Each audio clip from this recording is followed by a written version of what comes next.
आनंद लो प्रतिदिन जीवन का में आपका स्वागत है। मेरे साथ बने रहने के लिए धन्यवाद। आज हम आपके जीवन में परमेश्वर को प्रथम स्थान देने के महत्व को समझेंगे। अगर आप उसे प्रथम स्थान देंगे तो आपके जीवन में महत्वपूर्ण बदलाव को आप देख पाएंगे, जैसे अपने समय का प्रथम फल। अगर आप परमेश्वर को दोगे तो आपका पूरा दिन इतना आशीषमय बनेगा जितना अगर आप उठते और लगता कि आपके पास परमेश्वर के लिए समय ही नहीं। ध्यान दीजिए, जो हम परमेश्वर के प्रथम स्थान के बारे में आपसे बताने वाले हैं। परमेश्वर ने जो हमें चाहिए वो सब दिया है। आज किसी मसीह को नादान बनने का कोई कारण नहीं। हमारे पास अध्ययन के टेप है, टीवी है, हमारे पास मसीह रेडियो है, हमारे पास किताबें हैं, किताबें किताबें किताबें, ज्यादा किताबें। हम सोमवार आयोजित करते हैं। हम सप्ताह के अंत में आपके नजदीक के शहर में कुछ न कुछ मसीह सेमिनार होता ही है। परमेश्वर के वचन से अनजान बताने को कोई बहाना बचा ही नहीं है। पर आपको पता है, हम ज्यादा ख्याल नहीं देते। जानती हूँ ये हजम करना कठिन है, पर पता है हमारे समय हम किस में डालते हैं जो हमें महत्वपूर्ण है। अगर कुछ बुरा करना है हम करते हैं। अब इसके लिए मुझ पर गुस्सा मत होइएगा। समझ गए ना? तो आपको पता है मैं कितनी व्यस्त हूं। हाँ, आप भी कितने व्यस्त हैं मैं जानती हूं। और जानती हूँ हम सब काफी व्यस्त हैं। मैं समझती हूँ हम सबकी जीवन शैली अलग है। और ये भी जानती हूँ कि आपके 4-5 बच्चे हैं तो आप उठ नहीं पाते होंगे, और जैसा मैं हर सुबह करती हूँ आप कर नहीं पाते होंगे। पर एक बात कहूँ, 15 मिनट पहले उठिए और 15 मिनट बाथरूम में स्वयं को बंद कर दीजिए, पानी शुरू कर दीजिए, ताकि आप बाहर क्या हो रहा है वो सुन न पाए, और सारा समय परमेश्वर के साथ बिताए। केवल 15 मिनट आपको बाथरूम में बंद करके परमेश्वर के साथ समय बिताना होगा।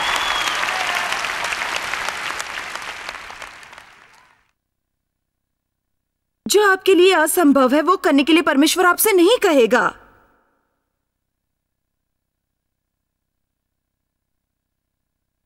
श्राप यानी शांति का अभाव, झगड़ा, शोरगुल, परेशानी, चिंता यानी रिश्ते नाते में समस्या, यानी दोष, श्राप यानी स्वयं के बारे में बुरा लगना, दोषी पाए लगना, असफलता की भावना लगना, असुरक्षितता महसूस होना, खुद को नीचा समझना, शून्य समझना। कोई खुद का आदर नहीं करता अगर वो श्राप के नीचे रहता है। व्यवस्था विवरण 30:19 कहता है, मैं तेरे सामने जीवन और मृत्यु रखता हूं, आशीष और श्राप। जीवन चुन, चुन, चुन। चुनाव क्या है आप जानते हैं? चुनाव का अर्थ है मैं आसान रास्ता लूं या कठिन रास्ता। जैसे मैं चाहूं वो रास्ता पकड़ लूं या मेरा पसंदीदा रास्ता पकड़ लूं। मैं सकेत मार्ग अपना लूं जिससे शायद ही कोई आए जाए। मसीह 7 के अनुसार, या मैं चौड़े मार्ग को लूं जो हर कोई अपनाता है। चुनाव यानी मेरी दृष्टि से योग्य उसे चुनना। मैं शायद अपने को अनुशासित कर रही हूँ कुछ करने हेतु जो मैं करना नहीं चाहती। आपने अब तक मुझे सुना नहीं। चुनाव मतलब अनुशासन, यानी मैं वो करना चाहूंगी जिसे करना मुझे पसंद नहीं, पर मैं जानती हूं कि वो भला है। हम कब होशियार बनेंगे कि हमारे देह को हमारे ऊपर राज करने नहीं दें, ये जाने कि शैतान हमारा नाश हमारे देह द्वारा करता है। पता है शैतान क्या करता है? जब वो हमारे जीवन का नाश करता है तो वो हमें छोड़कर दूसरे को बर्बाद करने निकल पड़ता है। शैतान हमें अब जो योग्य है उसे करने लगता है और बाद में भूलने लगता है। पर जो मुझे मिला है वो मैं आपसे बांटना चाहती हूँ। बाद में हरदम आता है। बाद में के पास से कोई बच नहीं सकता। कल तक उसे ढकेला जा सकता है, पर कल यहां आने वाला है। कोई ताड़ना वर्तमान में आनंद की नहीं होती, पर बाद में चैन के साथ धर्म का प्रतिफल मिलता है। नीति वचन 26:2 कहता है, व्यर्थ शाप नहीं पड़ता।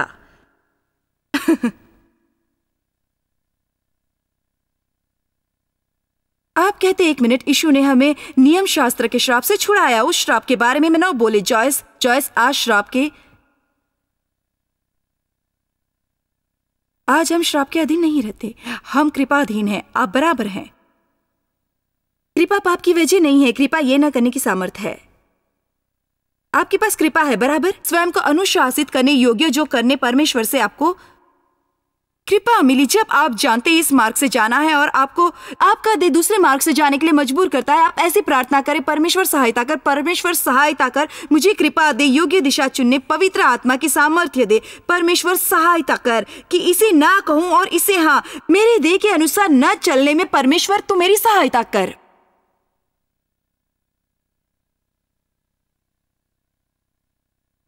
आप परमेश्वर से कृपा मांगते हैं। कृपा केवल आपके उद्धार के लिए नहीं है, कृपा आपके जीवन के हर पहलू में विजय प्राप्त करने के लिए है। कृपा केवल पाप क्षमा के लिए नहीं जब आप सामने आते हो, पर कृपा रोज पाप से दूर रहने में मदद करती है। कृपा आपको ऐसी शक्ति देती है कि आप 3 रात लगातार घर में बिताएंगे और औरों के संग बाहर पढ़कर कोई गलत बात नहीं करेंगे जिन्हें आप जानते हैं। पाप को ना कहने में आपकी मदद करती है और परमेश्वर को हाँ कहती है। कृपा आपको सवेरे जल्दी उठने में मदद करती है और परमेश्वर से समय बिताने में मदद करती है। कृपा आपको टीवी बंद करने में मदद करती है और अच्छी नींद लेने में मदद करती है। कृपा वो शक्ति है जो आपको अपने जीवन का 10वां हिस्सा परमेश्वर को देने में आपकी मदद करती है। मुझे पता है मैं कईयों के पांव पर पांव रख रही हूं। मत्ती 6:33 कहता है, पहले तुम उसके राज्य और धर्म की खोज करो तो ये सब वस्तु भी तुम्हें मिल जाएगी। ये एक सामर्थ्यशाली परमेश्वर का वचन है। पहले परमेश्वर के राज्य और धर्म की खोज करो, फिर उसके साथ सब मिलेगा। शांति, आनंद, धार्मिकता, अच्छे संबंध, समृद्धि, यश, जय, संशोधन। आपको इन सारी चीजों को खोजने की जरूरत नहीं, इन्हें खोजना बंद कीजिए। इन सारी चीजों को खोजना बंद कीजिए। तरक्की, शादी होना या शादी तय होना, बच्चे होना या बच्चे निश्चिंत होना, हमारे सामने कई योजनाएं होती हैं। किसी न किसी पर हम कार्यरत होते ही हैं। आप किसी को कुम्हार के चक्के से उठाकर परमेश्वर के ढांचे में डालने की कोशिश ना करें।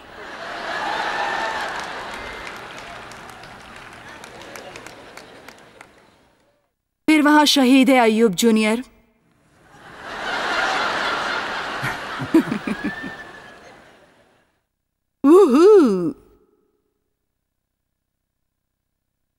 प्रधानता का पहला नियम, प्रथम फल देना और हर बात का प्रथम भाग हमारे समय सहित विश्वास का अर्पण के नाते जो स्थान परमेश्वर हमारे जीवन में रखता है उसका प्रमाण। ये कहने में कुछ अर्थ नहीं कि परमेश्वर तू मेरे जीवन में प्रथम है। अगर हम उसे कुछ समय न दे और देने के बारे में उसके कहे अनुसार न करें, यह आपके पैसे निकालना नहीं है। अगर आप उसके कहे अनुसार आपके उत्पन्न का पहला 10वां भाग उसे दें, और मैं जानती हूं यहां बैठे लोगों के क्या विचार है, मुझे यह संभव नहीं। आप जानते नहीं, अगर ये करना शुरू किया तो आपका जीवन कितना बदल जाएगा। आपके पैसों से वो ज्यादा है, उसका संबंध आपके पूर्ण जीवन से है। जब आप 10वां देना लगते हैं तो कुछ बात का बदलाव आपके जीवन में नजर आता है, क्योंकि वे आपका प्रथम फल है। आपके मेहनत का वे प्रथम फल है। आपने उस पैसों के लिए मेहनत की, आपने उस पैसों के लिए काम किया, उस काम के लिए आपने समय डाला। वो पैसा आपका ज्यादा प्रतिनिधित्व करता है। वे सिर्फ पैसे देने की बात नहीं, वास्तविकता में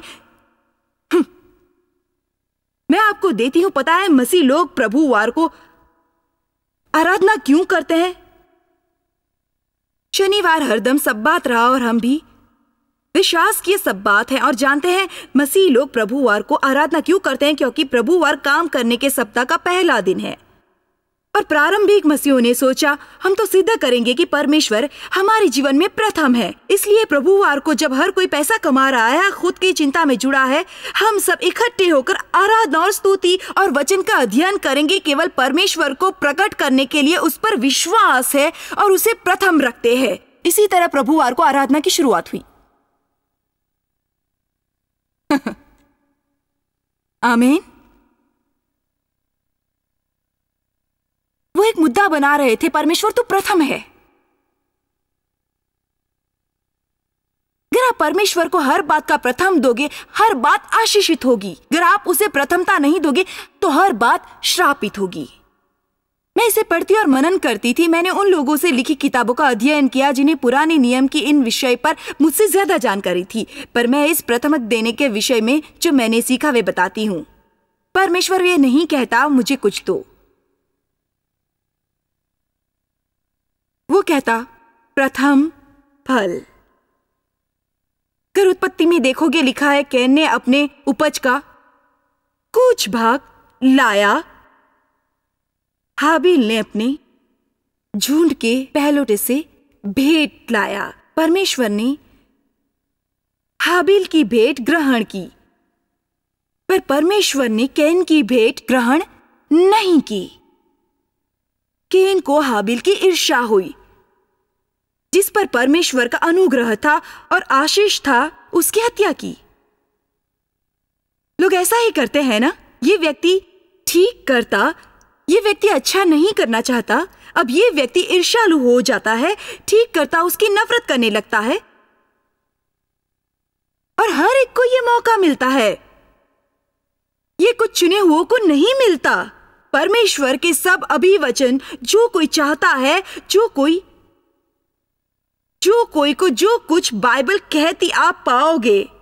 बहुत पहले मैंने अपना मन बनाया कि मैं कोई तो हूं और कुछ भी प्राप्त करूंगी, और मैं बहानेबाजी नहीं करूंगी। मैं बुरे भूतकाल को दोष नहीं दूंगी, मैं अपने माता पिता को दोष नहीं दूंगी, मैं स्त्री जन्मी इसलिए दोष नहीं दूंगी, मैं किसी भी दोषी नहीं ठहराऊंगी। मैं काफी पढ़ी लिखी नहीं इसलिए दोषी नहीं बनूंगी, कि मेरा रंग बराबर नहीं इसलिए मैं दोष नहीं दूंगी, कि मैं ये हूँ, मैं वो हूँ, मैं कौन हूँ। हालेलुया। और बाइबल जो कहती है वो सब मुझे प्राप्त होगा। मैं कौन हूँ,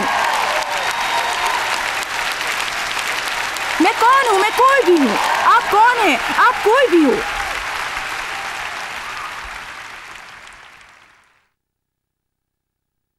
परमेश्वर मुझे आशीषित करता, मैं पीछे नहीं लगती। मैं परमेश्वर को खोजती हूं, मैं उसे प्रथम फल देती हूं।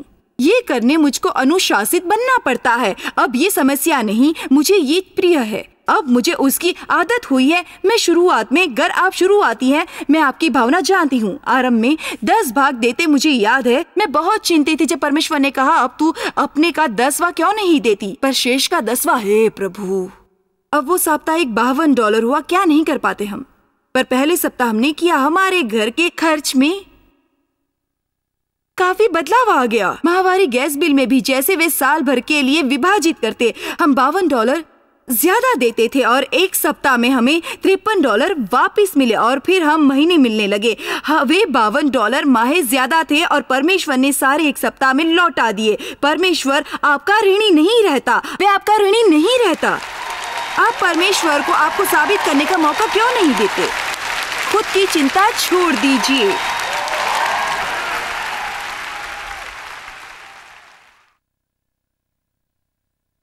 परमेश्वर को प्रथमता नहीं देने का धोखा बना रहता है, और ये सच है। परमेश्वर से मांगी और पाई बातों की इतनी भीड़ होती कि उसके लिए स्थान ही नहीं रहता। जो आलीशान घर आप बांधना चाहते हैं और वैसा प्राप्त हुआ, तो अब परमेश्वर को आप याद ही नहीं करेंगे। परमेश्वर के लिए आपके पास समय ही नहीं होगा। काम में पदोन्नति के कारण आप इतने व्यस्त होते हैं कि परमेश्वर के लिए समय नहीं रहता। सेवकाई में जो स्थान पाना चाहते हैं वो मिलने के बाद परमेश्वर की सेवकाई में इतने व्यस्त हो कि परमेश्वर के लिए समय नहीं। चलिए देखते हैं मैंने क्या कहा आपसे। प्रचारक तो इससे भारी तादाद में है। मैं अपना समय संदेश प्राप्त कर आपको सुनाने में नहीं दे सकती। मेरे खुद की समस्याएं हैं। मुझे स्वयं को व्यवस्थित और स्वस्थ चित्त और अच्छा रखने मुझे अभ्यास करना जरूरी होता है।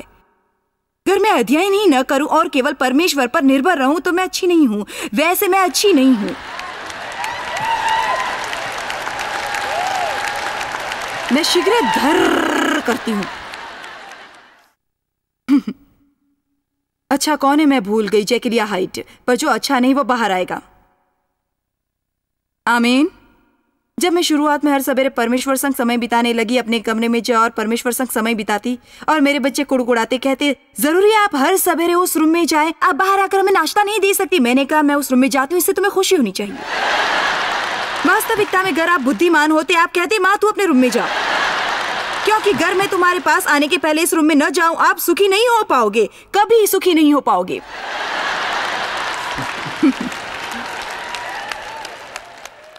यही मुझे स्वस्थ चित रखता है, यही मुझे अच्छा रखता है। अगर परमेश्वर संग समय बिताओगे तो आप अच्छे बनोगे। बाइबल ये नहीं कहती कि अपने सारे खर्च निकालने के बाद बचा कुचा है उसे परमेश्वर को अर्पण करो। मैं स्वयं को रोक नहीं सकती, मैं आपको पढ़ के बताती हूँ। मलाकी 3 निकाले, मुझे ये आपको पढ़ के दिखाना है। क्या मनुष्य परमेश्वर को धोखा दे सकता है? देखो, तुम मुझको धोखा देते हो और तो भी पूछते हो कि हमने किस बात में तुझे लूटा है, दशमांश और उसे उठाने की भेंटों में। परमेश्वर आपसे उसे लेगा नहीं, दशमांश प्रथम और दूसरा। बाइबल में वास्तविकता में 10 की संख्या हर समय उद्धार की संख्या है।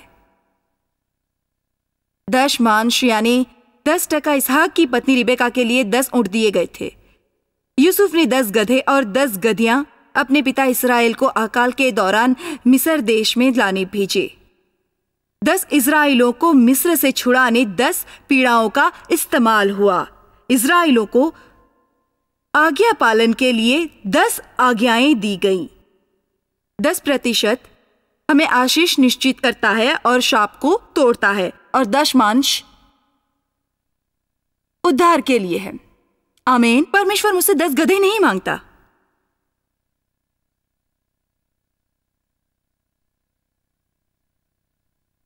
तुम पर भारी शाप पड़ा है क्योंकि तुम मुझे लूटते हो। सारा दशमांश भंडार में ले आओ कि मेरे भवन में भोजन वस्तु रहे। और सेनाओं का यहोवा ये कहता है कि ऐसा करके मुझे परखो कि मैं आकाश के झरोखे तुम्हारे लिए खोलकर तुम्हारे ऊपर अपरंपार आशीष की वर्षा करता हूं या नहीं। कितनी अद्भुत बात परमेश्वर कहता। परख के देखो, तो परख के देखो और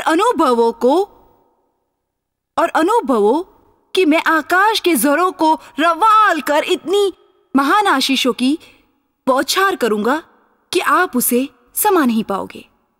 मैं तुम्हारे लिए नाश करने वाली चक्की को ऐसे धड़काऊंगा कि वो तुम्हारी भूमि की उपज नाश न करेगी। सेनाओं के यहोवा का यही वचन है। वचन 12। और सारी जातियां तुमको धन्य कहेंगी। मेरे भाई ने बहुत पहले कहा, वो याद है मुझे, 25 साल पहले की बात है। उसने कहा, तुम लोग चर्च को हर सप्ताह पैसे देते हो, किस लिए करते हो? आपको पता नहीं उसका वो क्या करते हैं? मुझे किसी ने इस पर चुनौती नहीं दी और उसने ये कहा उस समय में कहाँ खड़ी थी, ये अब भी मुझे याद है। मैं अपनी कार में जाने की तैयारी में थी और मैंने उसकी ओर देखते कहा, तो पता है क्या, मैंने उसे चर्च को देने के नजरिए से कभी नहीं दिया। मैं उसे दान पात्र में डालती हूँ, पर मैं परमेश्वर को देती हूँ। मेरे दिल में मैं उसे परमेश्वर को देती हूँ। अगर कोई उसका गलत उपयोग करे, परमेश्वर उसके साथ व्यवहार करेगा, पर मैं तो परमेश्वर को देती हूं। बहाने मत बनाइए, शैतान उसे आपको बहाना बनाने न दे। भला कि वो आप कहते हैं वो तो पुराना नियम है। हाँ, पर जानते हैं यीशु नियम शास्त्र के बाहर कभी नहीं रहा, वो उसे पूरा करके आया। मेरा कहना समझे ना, विधि अनुसार 10% तो वो पाए।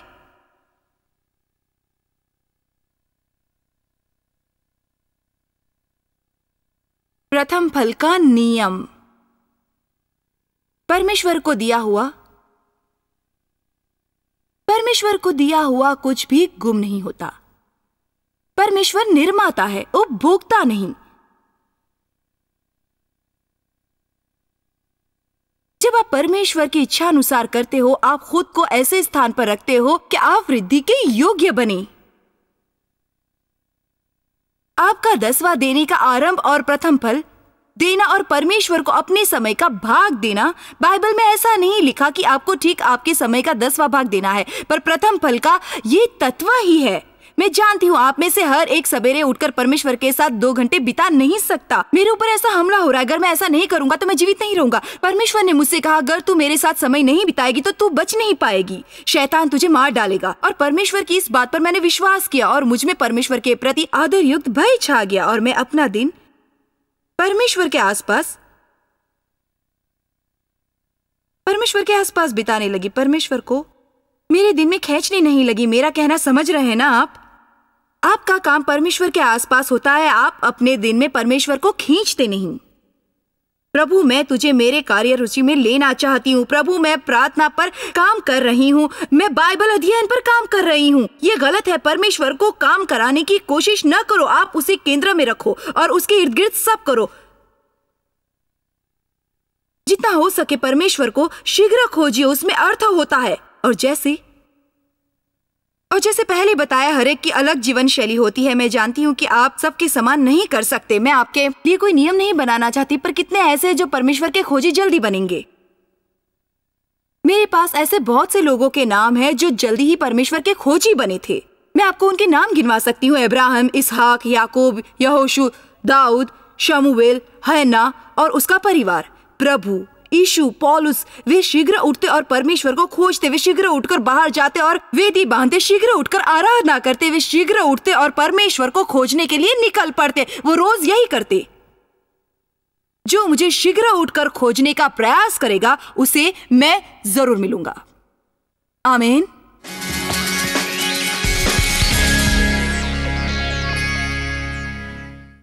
क्या आपने यीशु मसीह को अपना प्रभु और उद्धारक स्वीकारा है? अगर नहीं तो मैं दोहराऊंगी कि आप विश्वास से आज ही ये कदम उठाइए। ये अनंत काल आप कहीं तो बिताएंगे। आपको ये निश्चित करना है कि ये स्वर्ग है। आपको मित्र चाहिए। आपके पापों की आप माफी चाहते हैं। जीवन में नई शुरुआत चाहते हैं। आप खोखलेपन से तंग आ गए हैं, अपनी गलती से तंग आ गए हैं और जानते नहीं कैसे ठीक करें। मेरा विश्वास है कि हम में से हर एक में परमेश्वर के आकृति का सुराग है, जिसे परमेश्वर ही भर सकता है। आप किसी से भी वे जगह नहीं भर पाओगे। अपना हृदय खोलिए और इसे ग्रहण कीजिए। आप पाप को कबूल करें। अगर आपको उद्धारक की जरूरत है तो वो जरूर आएगा। अगर आप ये करना चाहते हैं तो मेरे साथ इसी वक्त एक सरल प्रार्थना करें जो आपके जीवन को बदल देगी। तो शुरू करें। परमेश्वर, मैं तुझे प्रेम करता हूँ। यीशु, मेरा तुझ पर विश्वास है। मुझे तू चाहिए। मैं पापी हूं। मेरे सारे पापों के लिए मुझे क्षमा कर। मुझे शुद्ध कर और मुझे नई शुरुआत दे। मैं तुझे स्वीकारता हूं मेरा उद्धारक और प्रभु के रूप में। मेरे भीतर आकर रह और मुझे पूर्ण रूप से नई सृष्टि बना। मेरे जीवन की सहायता के लिए धन्यवाद। आमीन। पता है क्या, इतना आसान है।